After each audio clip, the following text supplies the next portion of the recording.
Hey guys, Sundown Rider here. This is going to be my chapter review to One Piece 866, Natural Born Destroyer. Now this chapter was quite literally all about that title. I really enjoyed this chapter. Just going to put it out there to begin with. I thought it was really good. I liked it.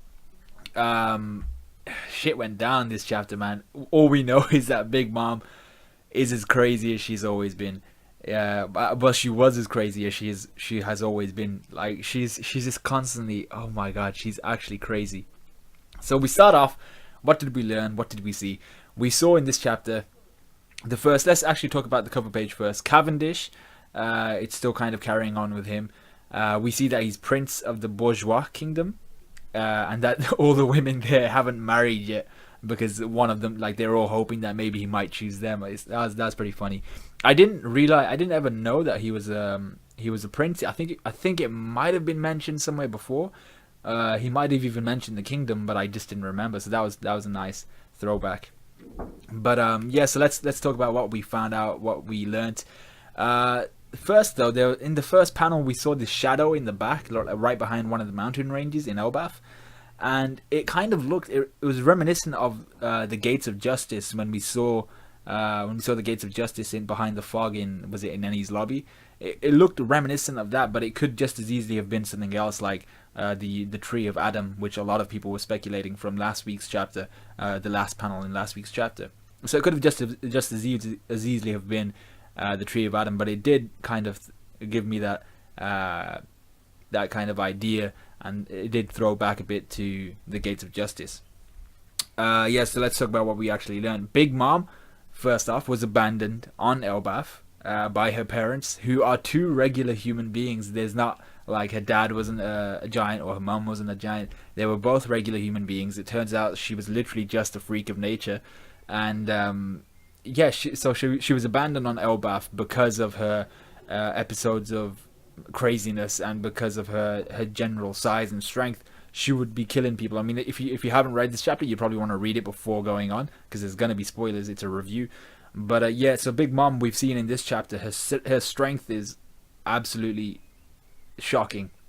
She's really strong for a 5-year-old, and she took out a bear with a single slap and things like that. So her parents abandoned her there because she was probably killing people back on her home island, just because of her insane strength and because of her weird need for candy and her anger episodes. It turns out 100 years ago, this is something else we find out. 100 years ago, Mother Caramel saved members of the giant pirates from execution. So right after Dory and Broggy decided they needed to duel each other for 100 years, the giant pirates kind of were in a bit of confusion. They were all kind of doing their own thing, and a few of them got caught and were about to be executed. And then Mother Caramel shows up and she's like, "Bitch, don't be executing these guys. You're gonna elicit a war against Elbaf, and ain't nobody want a war with Elbaf because they got a giant army." So she saves them, and then that was around about 100 years ago. So just about the 100 years ago mark, yeah, just on the fringe of that. And she sets up an orphanage of sorts on Elbaf. She must have been like garnered. I mean, she must have been granted access to Elbaf because of that episode where she saved the giants. So she sets up an orphanage on Elbaf called the Lamb's House, where she takes in kids from like, it doesn't matter the race, size, age, whatever. She takes in kids from all walks of life who have been abandoned or who had just happened to be on the island or near the island. She picks them up and she raises them basically. And she has like this prince who was exiled from his country due to a revolution. She has this guy who was this kid who was who escaped from slavery. She has these other two giantish looking kids, and she takes in Lin Lin as a 5-year-old. So she takes in Lin Lin, or Big Mom. She takes in Big Mom, was it 37 years after she saved the giants from execution. So she's 80 years old 37 years later when she's talking to Big Mom. So that means at the time of execution, when the giant pirates were about to be executed, she must have been about 40 years old. No, 43 years old. So she was pretty good looking for a 43-year-old. That's what I'm saying. But she was so she is 80 years old when she first took in Big Mom as a 5-year-old. And what Mother Caramel starts to realize pretty early on is how strong and how much of a maniac Big Mom is. I mean, she forgives her every time she does something, but it doesn't really. She still knows in the back of her mind and in her heart of hearts that she be crazy. I mean, she catches Big Mom crying when she accidentally clobbered the shit out of a bear. She gave him a spanky and the bear friggin' died because he ate a wolf or something, and she wanted them to be friends. I assume there was another kid at the orphanage called Eerie. He had a mosquito on his back. She decided Big Mom wanted to slap the mosquito and kill it, and she accidentally broke Eerie basically in two. She just broke all his bones. She there's this long armed tribe kid there. She tries to break off the digits of his arm because she's like, oh, he's got an extra digit, he's got an extra section, I should just take it off and make him normal. And Mother Caramel's like, bitch, leave him alone. That's how the long arm tribe are. And then she tries to rip the fins off of a merman and things like that. So Big Mom realizes that she's probably not innately evil. She's just a lot like Lenny from what's it called? Of Mice and Men. She's not inherently evil. She's just very, very simple, and she has a whole crap ton of strength. However, the difference is, well, actually, it's kind of similar to Lenny here as well. How if he's angered or if Big Mom is forced into starvation, apparently, she just goes apeshit. Lenny go apeshit. They forget themselves, and then they basically become not really evil, but they just become absolutely crazy. We see for the first time in a long time Oimo and Kashi, and they're speaking of Dory and Broggy about their war, and it's been 40 years since their war, so 60 years left.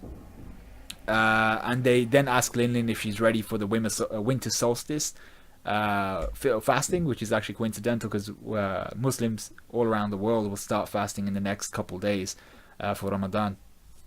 So yeah, that was pretty cool. They're going to be fasting. There was a dude on Mangstream actually who said it was a Swedish thing that they do actually do this whole winter solstice fasting thing, and they do eat semla, which is the thing that Big Mom kind of craves over throughout this whole chapter. So yeah, they're talking about fasting. We see Hyrudin as a kid. He's training, and an old guy was telling him that Dory and Broggy were going to come back, and they were going to revive the pride of the giant pirates and stuff. I'm not sure if Hyrudin pissed him off or something. That part wasn't really clear. We see the two predecessors to Dory and Broggy. Their names are Yol Fallbeard and Jarl Mountbeard. They look pretty cool. They got they got a very Vikingish look around them. Their beards are absolutely huge. They're huge. They've got their capes on. They got this belt with their insignia on it. They just look pretty dope. And they tell the kids it's time to eat semla, which is like this marzipan filling thing with whipped cream. I don't know what it is, but ask the Swedish dude on Mangstream. And yeah, so it's basically just this sweet thing. Big Mom was like, oh yeah, this is going to be my time to shine. So they eat this semla thing just before they fast as like a little boost of nutrients before the 12 days of fasting. Now, the 12 days of fasting they encounter is 12 days of pure fasting. They don't eat in between. They just have water, which is different to how Muslims fast. We fast from sunrise to sunset. But yeah, so I was like, 12 days? That's pretty harsh. But yeah, so they eat the semla. They have to stop Big Mom from munching all of it down, and they just like, okay, calm down. You gotta keep it cool. And they also mentioned that Prince Loki was just born on that day, just before the fast. So that means Loki can only be around about 63 years old. So he's younger than Big Mom. So they eat the semla and then they're fasting. And Big Mom, you can see from the get-go, she's struggling. 3 days, 4 days, 5 days, she's really, really struggling, and you can see she's becoming more and more a bit crazy as each day passes, and Mother Caramel's trying to calm her down and everything. And then eventually what we get at the end is Big Mom burns down this village in Elbaf. I'm not sure if it's right to call it Elbaf village because it's just a village in Elbaf, unless that's the entirety of Elbaf. But I think it was just a village in Elbaf. Big Mom burns down the village, kills and incapacitates quite a few giants, all in her rage to try and get some semla. This is only like the 7th day of the fast, so she was almost there, but she couldn't hack it, and she takes down quite a few giants. And then Yol's there looking at her like, biatch, you finally gone and done it.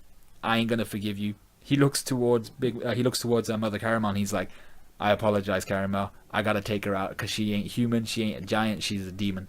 So he apologizes as he swings his sword towards Big Mom, and I was like, damn, Big Mom as a 5-year-old was taking out giants that were more or less like multiple times her size, but they should have been multiple times her strength as well. So she was just crazy. She's an absolute beast, and if that's how strong she was when she was 5 years old, imagine how she must be now. Now the only thing that seems to have carried on since then is her intellect is lacking heavily. She just seems to be a very, very simple person, but different to Lenny, she does seem to have nowadays anyway this inherent evilness to her. She's just very, very crazy, whereas Lenny was just overly simple. She's actually crazy. She is kind of evil.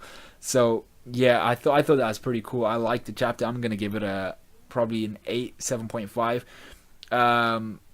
Mother Caramel, I'm thinking maybe Big Mom, because we had that whole situation where every time she goes into her fit, she comes out of it and she doesn't really remember what she did in her fit.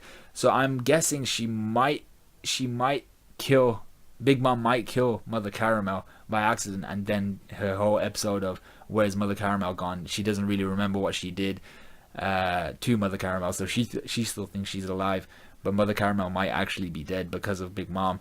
I think Yol, even though I don't want him to die because we just saw this dude and he looks freaking awesome, same with Yal, I think Yol Forebeard, he's either gonna get wrecked by Big Mom, or Mother Caramel will step in between Big Mom and Yol. She'll end up dead somehow, and then Big Mom will be exiled from Elbaf, and they'll throw her off the island again.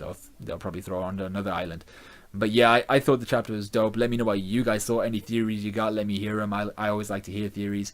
Like, comment, subscribe, all that good stuff. This was another 12-minute review. I felt this one deserved it though. And I'm gonna hopefully today also release my Nanatsu no Taizai review. No fairy tale review, but I'm gonna give a quick account of it in my Nanatsu no Taizai review. So let me know what you guys thought. Like, comment, subscribe, all that good stuff. And I'll see you guys in a bit.